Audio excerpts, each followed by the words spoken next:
দুইটি মাত্র পরীক্ষিত দেশপ্রেমিক শক্তি, একটা বাংলাদেশের সেনাবাহিনী আর হচ্ছে জামাত ইসলাম। বাংলাদেশের জামাত ইসলাম দেশপ্রেমিক সেনাবাহিনী, আপনার কি মনে পড়ে আপনি একজন মুক্তিযোদ্ধা ছিলেন? এই বাক্যটা হুবহু পাকিস্তানের বিরুদ্ধে বাংলাদেশের সশস্ত্র মুক্তিযুদ্ধের সময়ে গোলাম আজম বলে বেড়াতেন যে পাকিস্তানি সশস্ত্র বাহিনী আর হচ্ছে জামাত ইসলাম পাকিস্তান রক্ষার পক্ষে এক পরীক্ষিত দেশপ্রেমিক শক্তি।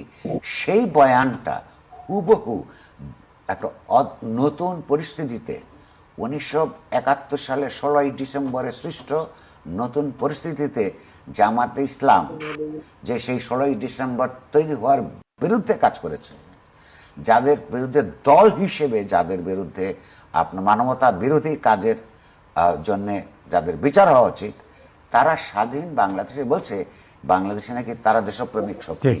আর সব যে রাজনৈতিক শক্তি তারা কেন প্রতিবাদ করছে না আমি বুঝতে পারছি না।